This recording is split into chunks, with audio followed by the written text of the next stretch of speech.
This is episode 284. I'm John Mayer, and everything is pine. Fine. I mean, this time we're talking about NAMM, actually, believe it or not. For the most part. So for the most part. Some good guitars, some great guitars, some questionable marketing, I guess, right? Some questionable pull quotes, yeah. Yeah. And induction cooktops. And we'll see you in the episode. Beep, beep, beep. It's the tone control. Bye. Hi. Bye. Hi. Wait, yes, hi.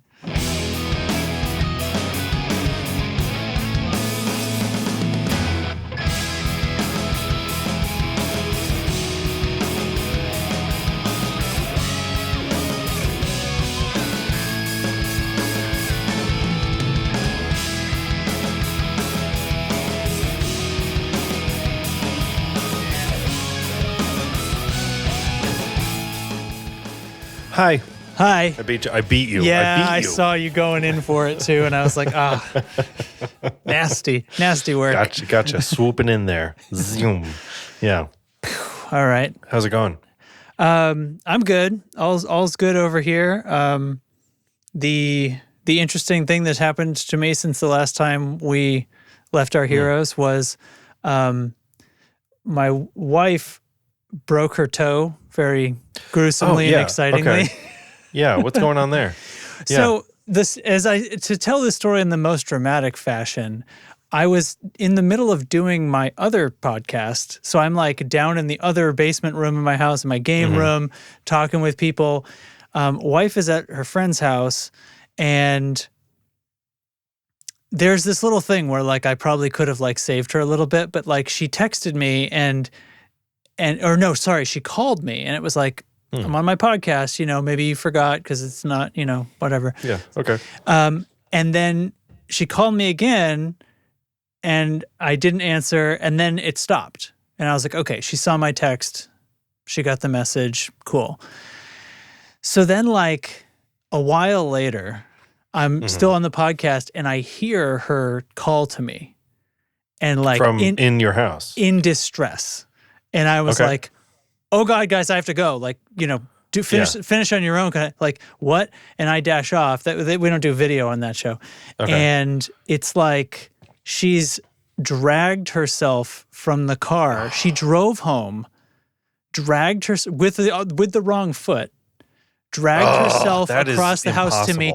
And she's like, you didn't answer. And I was like, I told you I was podcasting, and then you stopped calling. She has like 7 more calls. She was just calling me the whole way home, apparently. Oh, and your phone's just like, My phone's like, you ditched this lady twice. I'm not ringing anymore. Oh, so was it a feature of your phone? I don't know. I didn't figure it out, honestly. It's like, it just, anyway. So that aside, like I was like, I'm so sorry. Like I didn't mean to. But yeah, so she like. Oh my God. She went to pull like a towel off of one of those door things, the towel rack that goes over a door. The whole thing came off and just fell perfectly and speared her little toe. And so she's like bleeding through her socks, and she's got 2 fractures in that toe. And in her pinky toe? Yeah. Come on. Potentially the one next to it, but it's like there's, you confirm the break, you confirm it's going to heal, and that's all you can do. So, we got x-rays and stuff the next day, and poor thing, imagine, she's like literally dragging. Oh, I don't really need to. I mean, well, I do need to imagine that part, but I fell down the stairs earlier, right? In 2024, and it's kind of remarkable that I didn't break my toe, but I was totally convinced. Yeah, but yeah, that stuff shuts you down. Oh. So we're a little over a week on, and she's hobbling around okay. She has a medical boot thing from years ago when she broke a different toe kicking a desk or something. So we still had some stuff, and she's just made do with that. And it's because what else are you going to do? But anyway. Right. Yeah. Yeah. My toe, I don't know if you didn't know, I fell down the stairs while carrying Jack over the summer. It was July 1st. It was just I remember it very clearly. Yeah. So here we are 6 months later, and it's pretty much better. Yeah. It's not quite all the way still, which is a little. Yeah. And everybody I've talked to is like, yeah. Yep. That's the way it goes. That's how it is now. So anyway, I get it. Yeah. Not the dragging myself out of the car and driving with the wrong foot. That's hard. At least these cars can kind of drive themselves these days. But right, she had the one where you most of the time don't have to use the brake pedal. She had the fully electric one. So anyway, smart. Hey, speaking of, sort of, we can just float this out into the universe. I was driving in between my house and the destination I was going to, and I'm trying to plot out the story a little bit. And it involved me going by the airport. And so by the airport is like a bunch of industrial park stuff. So not really like businessy or front-facing businesses, but just like logistics companies, all that stuff. I'm driving by, and what's there being built on an empty site but a Tesla building? Like a outlet? I think. So that's the thing. It's in a really odd place to be a sales floor. Yeah. Like it's not really near anything.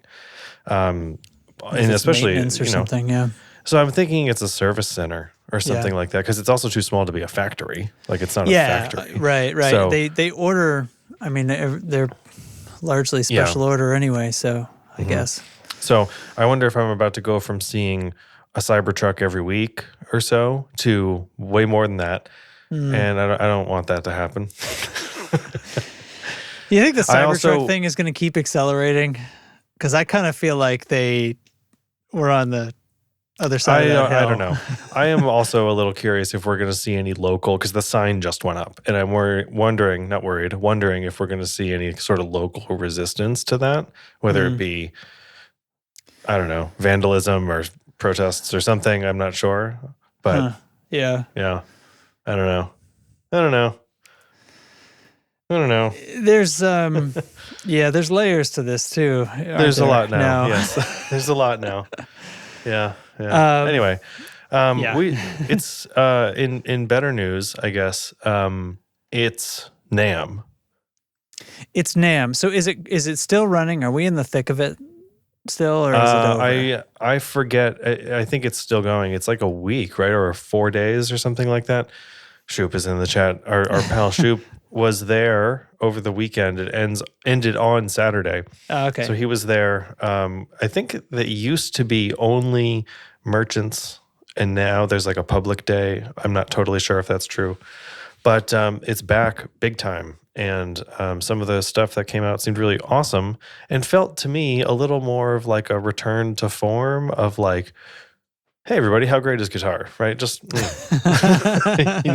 rather than like everyone just like, this is the most accurate, this is the most, cutting edge. Like it was just, it felt, from what I saw, and I did not deep dive this year, but it just seemed like I don't know, we're just making cool stuff, right? We're not in pursuit of ultra precision. That's so better, especially considering like the rant I set myself on earlier today about what pisses me off about is marketing, right?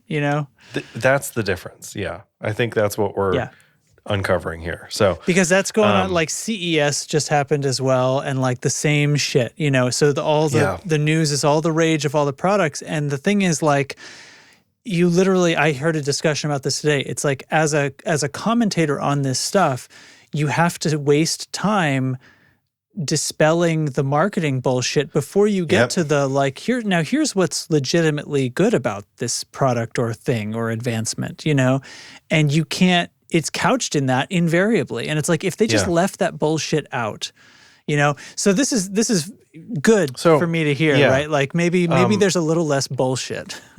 Maybe there's a little less, but I think the bullshit has just moved to like, it's just all marketing now. Like, and I think that's just clearer to see, like you're saying. It's sort of more obvious where the nugget of truth is, I guess, or if there is one, or how much it's being inflated. I don't know. But there's a couple things that I'm like, really? That's how we're choosing to talk about this? Okay. Yeah. And it's not a really at the product or the endorsement or anything like that. It's a really at the, are you taking us to be a bunch of fools? All right. I get it. This is being well staged right now. That's what I'm tired of. But anyway, so that's really. I know we're like diving right in here, but that's fine. Did you see anything come across your streams there? Your the feeds? thing I yelled about earlier. Okay. Well, should we just dive in with this? Fucking A. Fucking A. Oh. There it is. I think I played that on my Stratocaster. Might you have? I'll tell you Probably what. did. I'm just gonna throw up. Where did I read this before? Now I'm not finding the exact thing. Oh, Guitar World. Here we go. Yes. So fucking A. So here we go. First of all, you're not sharing your screen to me, so I gotta. Oh, do you want me to share my? No, it's okay. Do it. Here's easy. Job done. Bam. Wait, did I click the right one? A giant leap forward. Yep, that sounds right. A giant leap forward. A giant leap forward in tone, playability, and durability. So I wish I could. Can I zoom past this ad? Can I do reader mode? No, I'm in Chrome, so there's no way they're going to let me delete ads, right? Damn you, Chrome. Let me see if I can Damn you, one a day, men's. Zoom to the, there, look at that. I zoomed. Now we're on mobile. Yeah, cool. I zoomed the fucking thing right out of there. All right. So John Mayer, all respect to John Mayer, of course, for what he is and does, right? But I read earlier today that John Mayer has partnered with Ernie Ball on the new Earthwood Bell Bronze strings, which are said to have been inspired by alloys traditionally used for bells and cymbals, with the results being strings with better sustained projection. And then I read a little further and found that apparently last October he had done the same thing with electric guitar strings. From Ernie Ball? Yeah. So so basically like the silver slinky, slinky set is the electric guitar version, and these are the Earthwood things. Yeah. Hang on. Boasting a unique in-between gauge, that's not a cymbal thing, and a custom core to wrap ratio. Oh, okay. Yeah.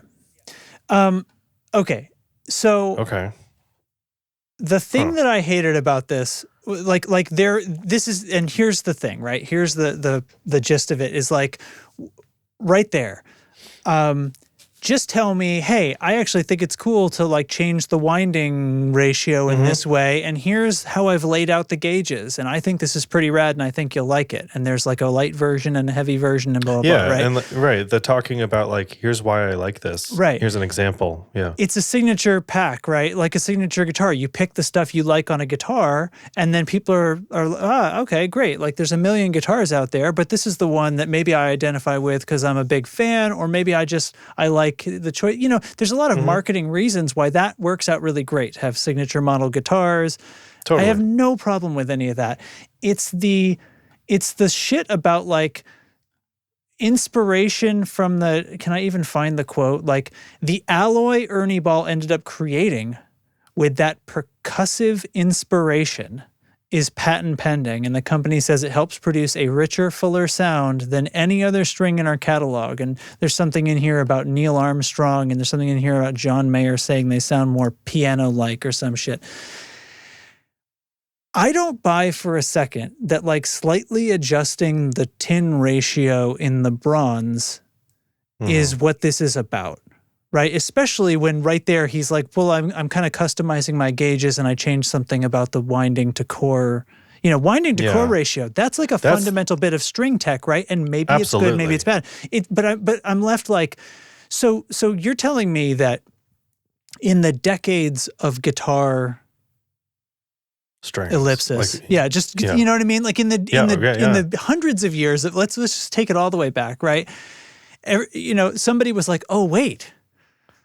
I met this guy and he makes cymbals, and let me tell you about metallurgy. You know what I mean? And that somehow changed. Like, no way. That's what I mean about this whole, like, taking me to be a fool. Like, right. Why did you say that part? Why are we going? Yeah. Without that shit. God. Okay. That's what I mean. Like, it's that whole, why are we talking about it this way? Like, you had something. Yeah. You were right there. And then, right? Like string, like you're saying, core to wrap ratio, that's enough. I feel like you say like, this is how most guitar strings are made. We're doing it this way. We experimented, blah, blah, blah. That's enough to get me on the hook and be like, I'll try a different core. I didn't even know that was an option. Yeah. Because it wasn't. When a virtuoso says to you, hey, I've been fucking with this shit for decades, and let me tell you, I actually think this might be kind of cool. Here's a pack of strings that we've tweaked these things about. You're done. You don't have to make up any stuff about metallurgy. I don't believe it, and you don't have to make it up. Like, it's fine. John can say that to us, and we'll be like, you know what? I mean, he would know. Thing, though. He would know, and we've talked about this, I think, with other artist endorsements, where it's like they're just business, right? Let's call it what it is. But also, there's at least, I don't know, convince me a little more. Like, it's not about bullet points. It's about like the quality of that bullet point.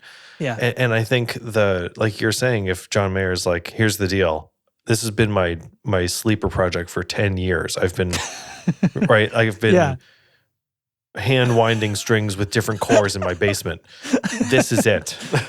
I've done it. The answer is 0.3 millimeters. And like the custom gauge thing, I don't care so much about because every manufacturer is doing custom sets now. It seems like it's just one of the many options. Yeah. Yeah. Like, okay, sure. I could go make John Mayer's custom string set at Stringjoy and okay. And you know what? Maybe we fucking should. So maybe we should back this up. I'm just getting, this is an idea is blooming like a beautiful flower in my mind. We buy a set of these Earthwoods. And then we go to Stringjoy and we match that shit. What does it say here? 10, 14, 20, 28, that's the 40, acoustic 50. set, but yeah. Whichever, yeah. Like, let's do it and play them and be like, which of these is, you know what I mean? Which sounds like it's a cymbal. Which sounds like a cymbal. Eric, when you listen to this, I have a challenge for you. Our resident acoustic player, primarily acoustic player lately. But anyway, so yeah, I think, right. And the whole thing of like cymbal alloys, like I think we all know that the strings on a piano kind of resemble guitar strings, right? Because they're like pretty much exactly the same. And right? the It's thing a core and it's a wrap, and it's like you could say, like to talk about that in like a piano, like that term is thrown around with guitar all the time. Yeah. That is a better avenue in my mind. Like the that kind is a of clearer alloys path that make a good cymbal. The kind of alloys that make a good cymbal, the things they're looking for in that are not the things you're looking for in a string. It's shaped totally differently. So everything we know about metallurgy says, because here's the thing, you've got got brittleness and rigidity and bendability and how easy it cracks, all these things that you can factor into metallurgy. And all of that stuff, you're going to desire different values in the metal strung into a guitar string winding. So this is such nonsense. And like even in cymbals themselves, like even if they're all the same metal, the shape of them, the thickness is what governs what they sound like more than anything else. And I mean, I'm sure some of them are made out of cheaper metals, but they just like tarnish more or something. Like, I don't fucking know. Jeez. Well, it's not guitar string tech. That's the thing. It's cymbal tech. It's totally different. Like, I just like this is so we can pivot into another thing. Let me find a link before I just like start talking about this. But Corey Wong has a new thing. Another person I would trust about many things. Let's see if he says any bullshit. Well, no, I don't think he's saying bullshit. But here, let me grab a link. I'll drop this in the chat. This is my hope. Okay. It's just sort of like the thing about celebrity endorsements. I think that's a little confusing to me. So this is the Stingray II, made. They're calling it like in collaboration with Corey Wong, which is a different way to talk about that. I think. Now, for the record, he's a Fender artist, right? He's got. I mean, look at this thing. God, $3,000. Wow. What'd they put in it? I mean, is there a maximum price for a guitar that a guitar should be? Should be? You know what I mean? Like, that's a huge question. No, okay, you're right. Should be was the wrong thing to say. I think what I mean is like, if it's just tech and like really good manufacturing, I feel like there's probably a ceiling. And then after that, you can increase the value and the cost cosmetically, right? But there's a ceiling somewhere, I feel like. There is. And there's also like an economy of scale, maybe, right? Like my Novo that's coming, and this one costs more than this Ernie Ball. So, But I don't know. Like, I did cosmetic changes, like you're saying. But there are also far fewer of these guitars in the world, and far fewer made per year. And like, more humans touch. Like, that's a fine point. I don't mean to say like guitars should never cost more than $2,000 or something. I think I'm saying like, I wonder what I actually don't think this is probably this. I don't know. 3,000 is probably in the range where we're probably still talking about tech and manufacturing techniques and things like that, right? I think I'm in my mind. I'm thinking about like some of the Gibson stuff where it's not even custom, and they're wanting shop yet. $5,000 plus for it, and where it's like, I think at least with Ernie Ball Music Man, that's coming. A lot of that is like country of origin. Like American-made guitars are expensive. Sure, they just are. So there's that. I mean, it's got gold hardware. It's got a flame maple neck and stuff. But, it's not about just material costs. So I think Music Man, I've been seeing around a lot more lately over the last, 2, 3, 4 years. And I just really like where they're positioning themselves. And here comes this Corey Wong thing. While he's got a deal going with Fender already, which I just find so interesting, right? Like, what is that? So the Corey Wong Stratocaster is still there and still a product. And like, I guess he negotiated a good deal, right? I guess so. Now, let's remember. Okay. Some time ago, ages ago now, Fender and John Mayer split ways, right? And I just am so curious now when we see things, new artist deals coming from Fender, how informed they are by that whole situation with John Mayer now being with PRS. So I'm talking about this like it's goddamn Major League Baseball. Is everybody they're trying to use, what I need is a little Fender deal that I can leverage to get myself something better from Music Man. Yeah. Now, the funny thing about this Music Man like launch, or the thing that I find a little bit this sort of disingenuous aspect that we're talking about, is the soundbite of Corey Wong being like, when I want a humbucker sound, and I'm like, Corey, stop. That's never. Like he is never. His whole career, I'm being ridiculous here, of course, but this dude has like pioneered his career on the 4 position of a Stratocaster. Like all of his shit is in that pickup thing. And I'm like, what on earth are you talking about? Like, you've never played a humbucker in your life, Corey. So I mean, is the man making a paycheck? No, I don't think it's that. I trust Corey Wong is legit about this guitar. But I'm like, why are we calling it this? Why are you coming in with this approach? This is not, don't say that part. Maybe the next record comes along and it's got some humbucker on it. Maybe he just hadn't found the right one yet. And here he sat down and was like, you know what? It's project time. Maybe. I don't care what the reason is. I just think it's whole like, hey man, like your entire catalog of work suggests otherwise. Right. Okay. So then on the thought from earlier, right? Like, why the fuck did you say that? You know what I mean? So instead of like, hey, I started doing something cool with Music Man. Check out this Stingray II. I think it's pretty cool. I'm stepping outside of my 4 position. Let's have some fun. You know what I mean? And there, we would have gotten the whole thing in there, a glowing endorsement, a special project. Yeah. Grab onto it, fans. Without the bullshit. It's almost, if it goes the other way. It's like when I want a humbucker sound, it's like, are you telling me that this is garbage because you've never wanted that before? Yeah, like, sorry, Corey, I don't trust your expertise in humbuckers. I'm 100% kidding. But so that's it. Yeah, he's got the split coil that sounds exactly like the 4 position. I am looking to see if it is actually split coil. He's finally found the humbucker that he likes, and it's because it sounds exactly like this. I know. HT humbuckers are engineered for players seeking pristine articulation and exceptional tonal balance. Dynamic response. No, they're not splittable. They're just straight up humbuckers. Cool. All right, good for him.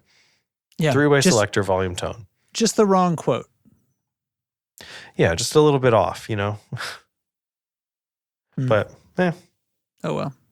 Yeah, there's an HH pictures. Stingray. That's cool. Yeah. There's some more pictures and stuff. I don't care for the pick guard on the Stingray. It looks like Mickey Mouse It's dresses. An egg. It looks like Mickey Mouse dresses to me. Mm. It looks like how Mickey Mouse dresses? That's not what I said. Okay, just checking. Okay. Get that off my screen. Anyway. And then this stuff from... You okay there? Yeah. Just letting it soak in a little bit. Cool. Yeah. We're all up in it. We're doing it. We're feeling it out. Seeing how it all goes. So this... I haven't done a show with guitar stuff, and we're just like, and now it's this. We're just going over news. This is like this is like some season 1 tone control right here. Yeah, this stuff from Eastman. Okay, Eastman Guitars. Eastman. I put these in the notes to see what you thought of these. The fuller tone. They look like series. They're full of tone. Oh. Click on that bad boy. Okay. Click it. Learn more. I'm prepared. Learn it. Oh, no, this is an angle. What is this guy looking the wrong way? Look at that. He's taking the lead, maybe. Oh, it's very stylish. It doesn't look like it. They're all playing up higher on the neck than him. That's how you establish dominance. I like the headstock design. Yeah, okay. It's pretty cool. I could tell you from the first shot, I'm looking for a particular one because I like pickups that have like funny covers on them. Mm-hmm. That's the one I'm looking for here. Keep going, baby. I think this is cool. This is a little reminiscent of the Yamaha tone control guitar. Somewhat, yeah. I see what you mean. Yeah. Some of them, not these obviously, but a couple of them. Not the Telly inspired ones. There we go. Okay, so here we go. Yeah. So there's 2 models and 3 colors. Oh, okay. These are repeating. I was like looking at them as 6 different things. Gotcha. Yeah. So I like this. So tell me about this pickup that I like. I'm pretty sure it's often called. I'm sorry. That's not a toaster top. It's a gold foil. Duh. It's a gold foil. Gold foil pickups. Like it's a very common thing. They're in Cooter casters. They're in Gretsch guitars a lot. Sorry. They're in. Did you say? I know. Did you say Cooter? I did. Yeah, with a D. Good. You want to steep in that one too? Yeah. So every guitar has one of these cool pickups on it. Yeah, some are in the neck and some are in the bridge. Yeah, so we've got like neat. Sort of the Strat kind of zone where they're in the bridge, or the Telly style has them in the... Oh, and the body shape is almost the same. Yeah, it's a little different. I like them. I think I like the Telly body shape more, but I like the Strat configuration more. You know what I mean? I think I like the opposite of you. Okay. I think I like the Strat shape more, but I don't know, but I'd have to. But I like because it's a. They both have the cool pickup I like, so really I would want to listen to it and go, oh, which of these positions do I like this pickup in more? And that would probably be. I think it. Well, it's a humbucker, so I think it would be. Probably. I think I'd prefer the HSS option. Yeah, me too. Probably. Yeah. What color do you like here? Well, they have aluminum pick guards. That's cool. Brushed aluminum. Or the anodized aluminum. So I'm not a fan of gold. I think I like the blue. The tuxedo thing is a little too. So the pick guard is silver. It's not white, if that helps. Yeah. It still has that look though. I mean, my favorite is the blue for sure. But I astonishingly don't hate any of this. So we're starting to pick some things out for our new house. Like we were asked to pick out things like faucets and things. And I've learned that my wife apparently likes gold-colored fixtures. Oh, okay. And I learned this. Oh man, I just projected so badly. Did you hear me like, ugh? Well, that was what I did because she knows I don't like gold stuff, and she's apparently been keeping this from me. But she thinks that this house is it's the moment where she can like reveal her true feelings or something. Where do you land on something like brass? That's where we're landing, man. We're landing on kind of a champagne bronze, kind of brushed, foggy. Okay. It's kind of a brassy color. It's kind of a light bronze, you know?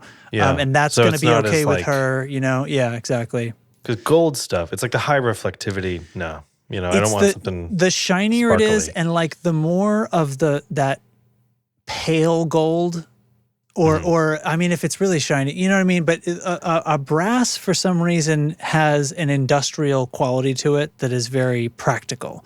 It's when it shifts, and you know what I'm talking about, but it's so hard to describe. But when it shifts into actual gold color, I feel like I'm in like a French castle where they, you know, sew gold thread into the wallpaper on the ceiling and shit. It's like the luster is somehow different. I don't even know how to describe it, but I know what you're talking about. There's like a pearlescence that real gold has.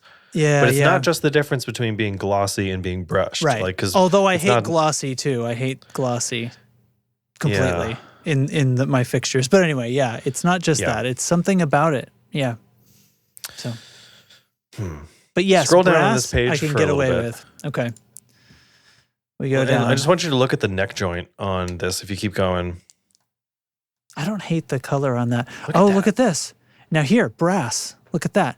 Look at that nice little brass insert. Industrial, practical. Yes. It's very handsome. I think it's just because like brass, I don't know, it's got like that industrial thing, and it's usually more, you experience it raw more often. Yeah. Like gold is always very ornate, not always, is very ornate, can be detailed, you know, and like the whole just association of gold. Right, exactly. It's like expensive for the sake of it kind of thing. Yeah. Yeah.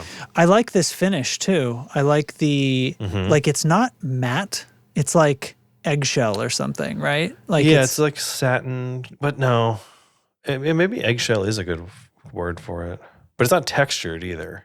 Right. Maybe, it kind of is though. It's a little bit. I mean, it looks like it, right? It almost looks flecked slightly, like a it's like just the texture of the paint. Yeah. Yeah. It looks like that texture, right? Because it's got that muted shine. It's very cool. I don't hate this color either. The pickguard is actually looking more and more brass the more I look at it. Well, that one, it's still anodized aluminum, but it's that vintage like Jazzmaster style where they do the gold anodizing. But because that's brassy. It's that brushed It's a brassy gold, yeah. I don't hate it. It's that like warmer, browner, I think. It's not as yellow. Yeah. Browner. It's earthier, yes.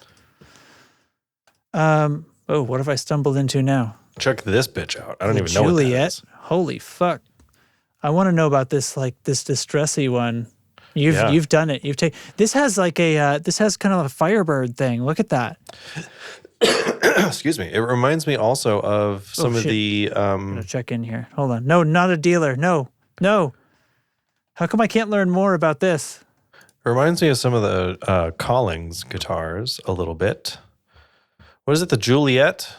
The Juliet. Yeah, I think I just have to go find a proper electric. Solid body. Oh, is it their double humbucker offering?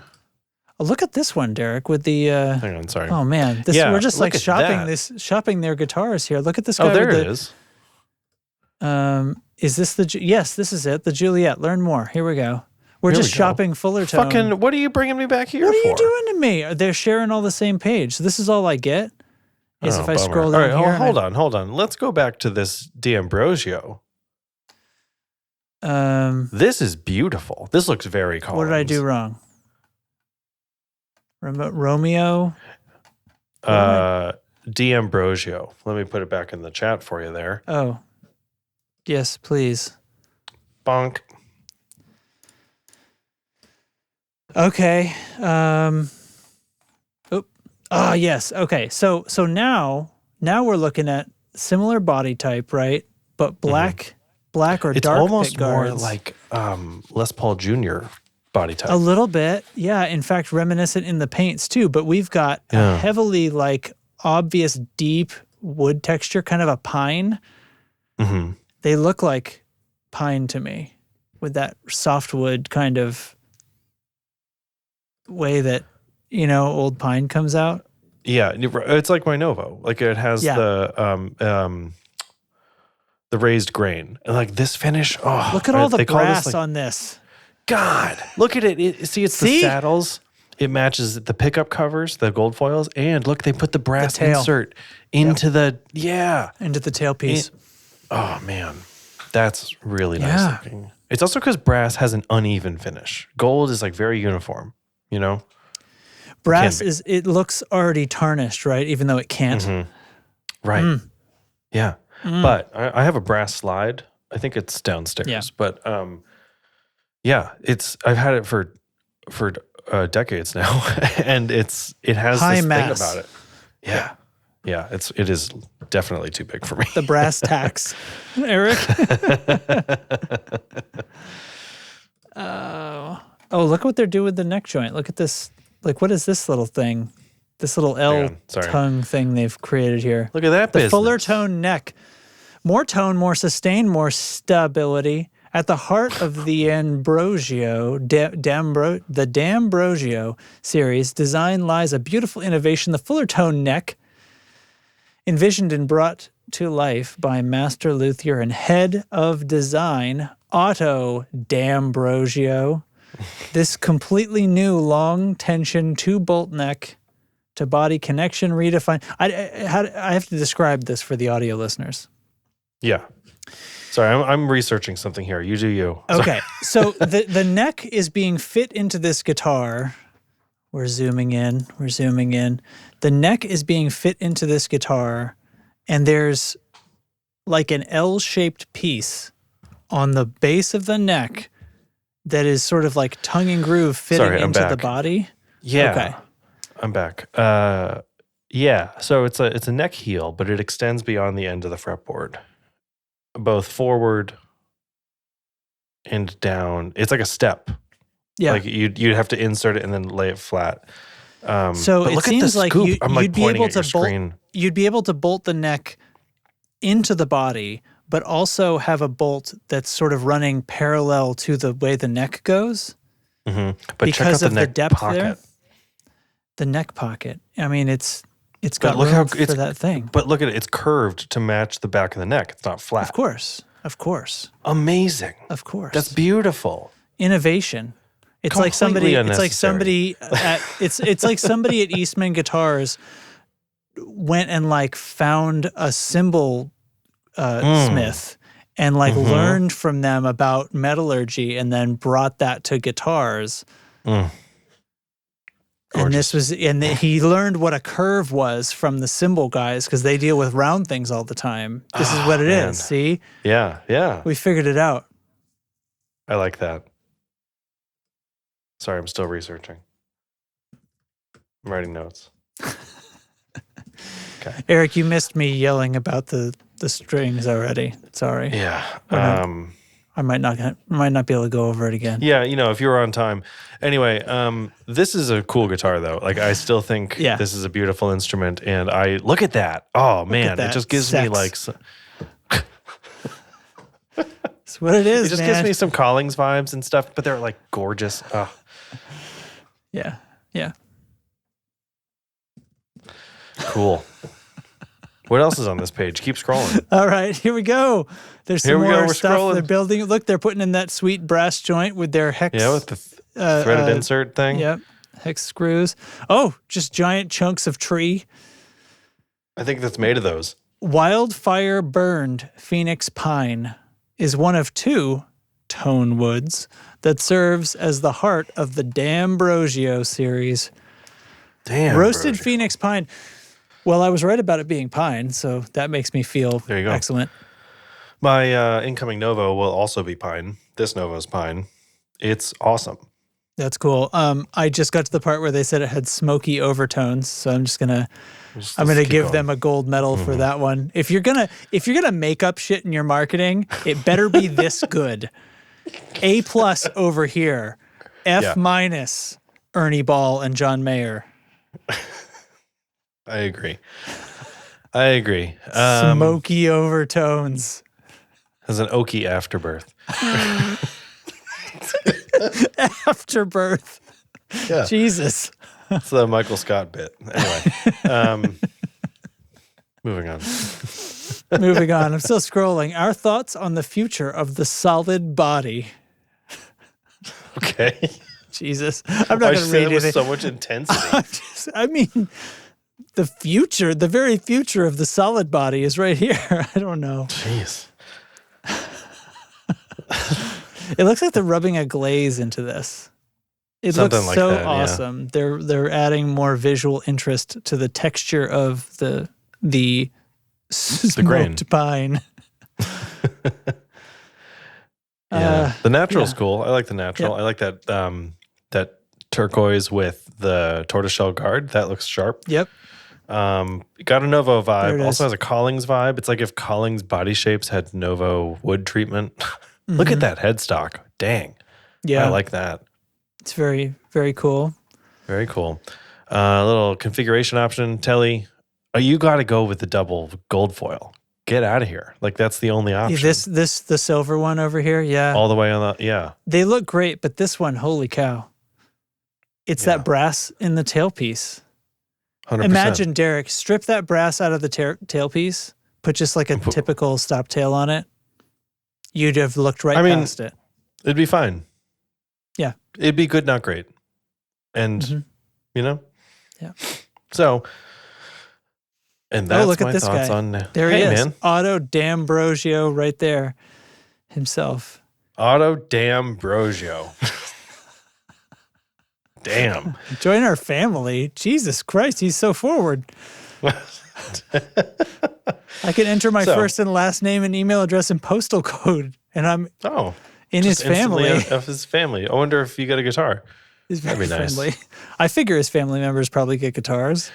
Hey, yeah. Yes, Derek. No, I'm not going to pursue that thought. I'll save it for later. But yeah. A bunch of stuff at NAMM though, and it seems like it's good. Seems like it's coming back around, starting to be about music makers. I think it's just, I don't know, the stuff that I saw just seemed more fun. Yeah. Just seemed more, we do this like that. They go in phases. Cool. It's got to be, it's like the same thing where like, the light bulb ends up kind of getting invented like 3 or 4 times within the same year kind of thing because a bunch of other things fell into place. Like a bunch of that stuff happens in every industry. And so you get these balloons of a thing becomes probable, easy, whatever it is, whatever the tipping point was that made it suddenly happen, you know. You get these pockets of innovation in kind of certain areas. And I think we see it with guitar because like the modeling conversation is kind of dying down. Maybe I'm not paying attention to it, but it just seems like no one's, like we said a little while ago, the conversation is not, can you tell the difference between this and an analog tube amp? Right. It's now, can you tell the difference between these two modelers? Yeah, or which, or as it should be, which of these has the features that you're really jamming with as far as your usability, the UI and stuff. Yeah. And we were joking about this like strings made from Cymbal Tech thing. Eric mentioned earlier today that like the Tonewood conversation is dried up or is drying up. Like we got to find something else to bullshit about. Like those roasted pines from Phoenix dried up. Yeah. Huh? Yeah. Huh? Yeah. Huh? Smoky overtones. Smoky overtones. I love that like they're saying that pine is a tone wood. Exactly. Yeah. Because fuck you with your tone woods, right? Like the earliest Fenders were pine. Everyone knows that. It's not a secret. Everyone knows it now that Derek finally filled them in. Dropping knowledge over here. Novos are pine, like they do other stuff, but pine is becoming a thing. And guitars are made of wood. Wait, this just in. Shocker. Sure. I do think there is something contributing to the sound of that guitar and it's in the wood, but I don't think it's because like, I don't know. I think I've changed my opinion on this over the years as I've played more, learned more, heard more. I just don't buy that because it's maple, it sounds this way. I think there's other factors. Like I think the woods feel different under your hands for one. There's that, like rosewood necks feel different than maple necks to me. And I just think the wood should sound like a good piece of wood, regardless of its species. You know what I mean? Well, they're different. Yeah. I mean, density can certainly have an effect on certain resonances and where that primary resonance is going to be. And that can affect sustain significantly, but it also depends on a bunch of other things. This is like when we're talking about, like with acoustic guitars, the difference, it's not like one wood is automatically the best wood or something. Depending on how you use them or how you shape the guitar, you can get advantages or disadvantages. But when you move to electrics, it starts to matter a lot less, obviously, because there's all these things like neck joints and things like that, different designs that can change the sustain at least as much as the wood could. And at the end of the day, they're being picked up magnetically. Yeah. So I went to a PRS clinic some years ago. I've been to a couple of those. They're really fun. They're free, cool experiences. If you see guitar clinics coming your way of any kind, I suggest you go. Usually they're like backing some brand or some product, which is fine, but you usually still get to see. Yeah, that's how you get a lot of like just really cool knowledge about this stuff. But anyway, so I went to a PRS one, and he had some neck blanks there and body blanks, and just for like show and tell, basically, among other fully built guitars. And he picks up the neck blank, and he like, it looks like a 4x4, like they're really big. Yeah.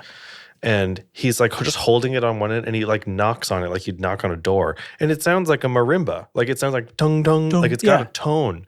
Yeah. And he's like, why wouldn't you make an instrument out of this? Right? Listen to it. I think that is more valuable, or at least I can believe that a little more. I said this in the server earlier. That feels so much more real and tangible than Maple's Bright.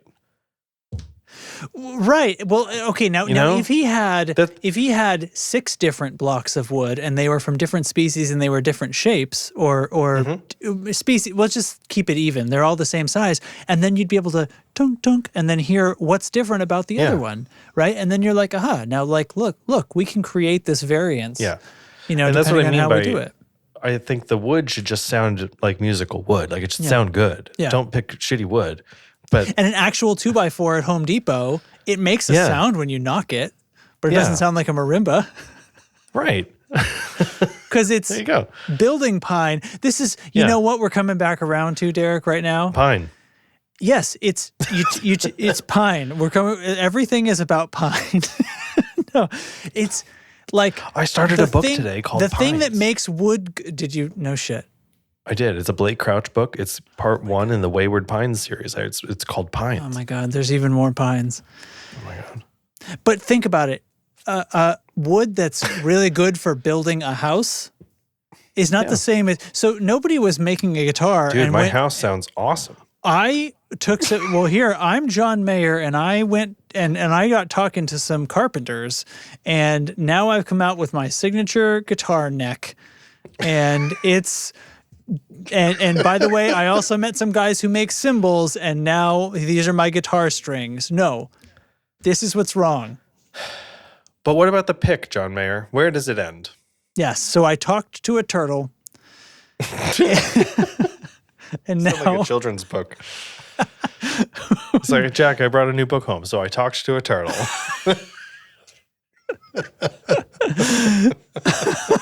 Well, no, because if we're sticking with this joke, then it has to be something that wouldn't make sense, right? He's not talking to the turtle.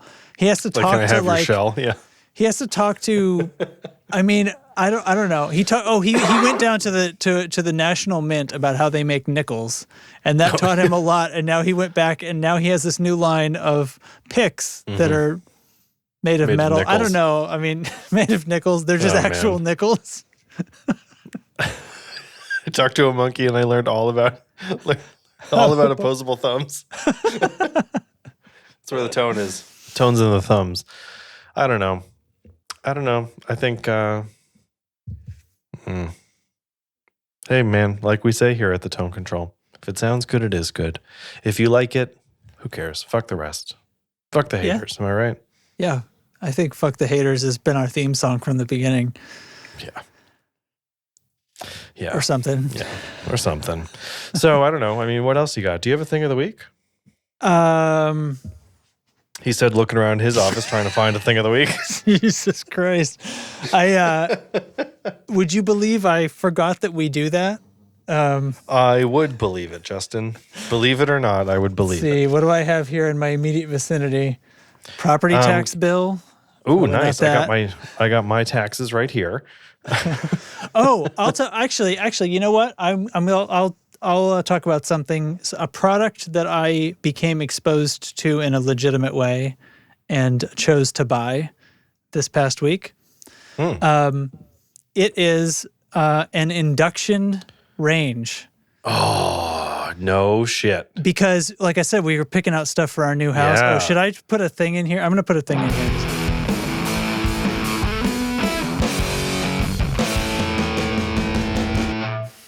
I love this for you. So so we like made the list of like picked out our appliances and stuff, and we're thinking like, do we go gas range in this house? Like all the good stuff. What do you have now? You have electric? We have electric right now. We just have an ordinary like glass top electric.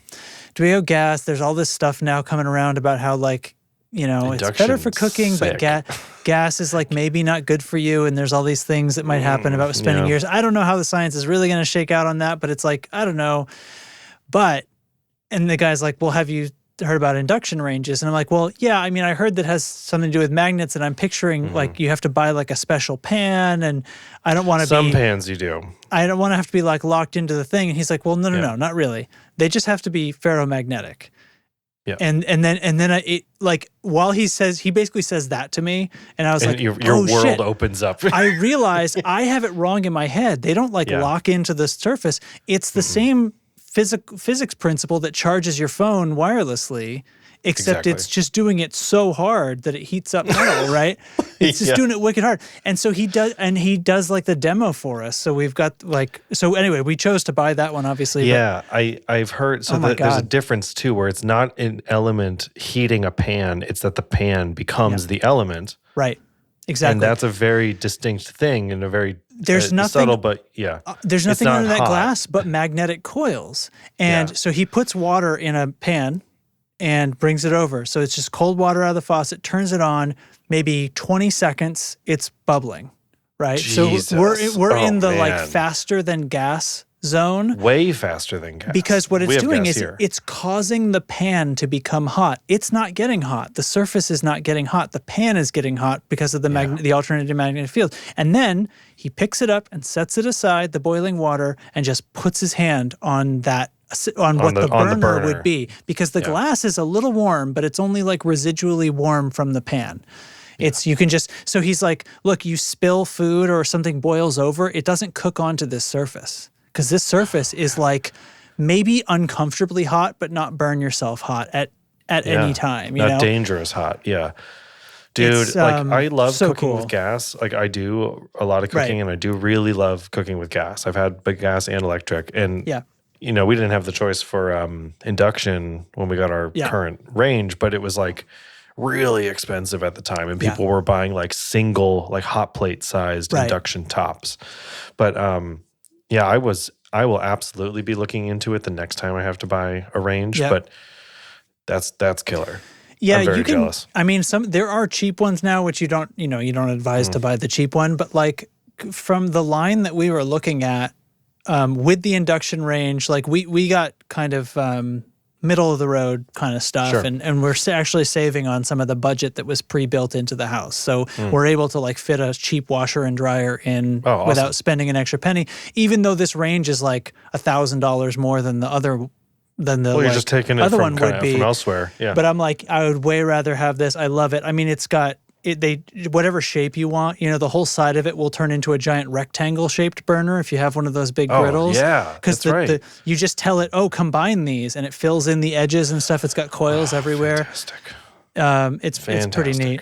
And it's funny because like all the expensive ranges and stoves now have like touch screens on them, especially the ones that like drop into the counter. And I'm always like, this is like a raging hot range, and I'm expected to touch it to control it. Like, there's a problem here. Like, somebody didn't think, this was not run past the designers at Apple. You know what I mean? Like, this is not a thing.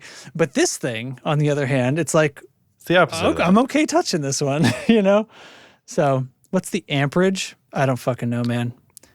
It's probably, the thing is, it's probably not as much as an electric stove, an electric range with actual coils, heating coils, because they're more electrically efficient for the same amount of heat. And it's not just because they're way faster, but anyway. That's badass. That's a good pick. Look up induction heating. Induction range or whatever. Yeah, it's so cool. I had in my head that it was like a special pot that like locked in to the top of the thing, and I had no idea what was going on. I'm so excited. Oh, hang on. I got one. I'll be right back. Oh, he just found another one. But of course, he found it after I was done vamping about the cool range that I got.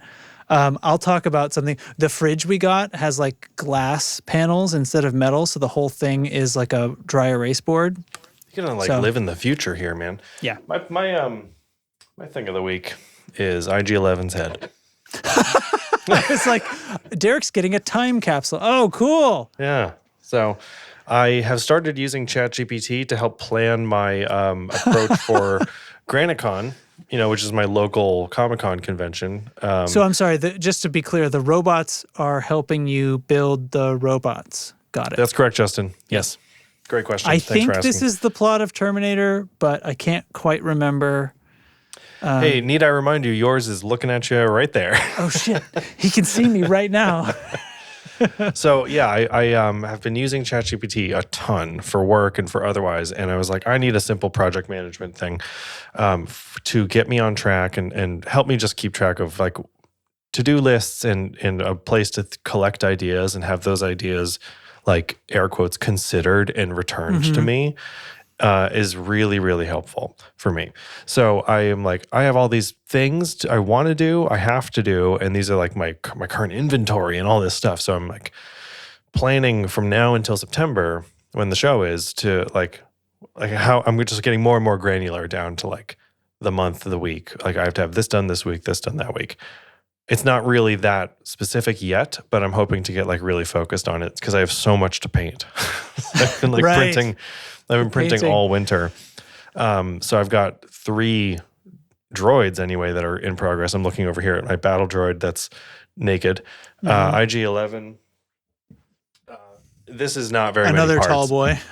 Well, so it's only his head. I'm only doing the head because I cannot fit another life size. And this, I think IG is taller than battle droids, which is very tall. Yeah. But this guy just is he's not glued together or anything, but it's just a bunch of rings. Like this he's like rocket stages. There's really nothing to him, like look at this piece. This is the most boring 3D printed piece anyone's ever seen. And like I don't know, it's just like a part. Great, it's not very cool looking, but you stack them all up and the recognition spills onto the children's faces. Yeah. So there he is, and it spins. But I got to get to painting.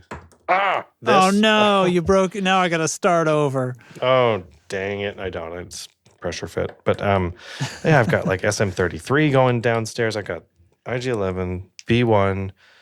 I've got a helmet that's in progress. I got too much to have. I got a lightsaber I got to do.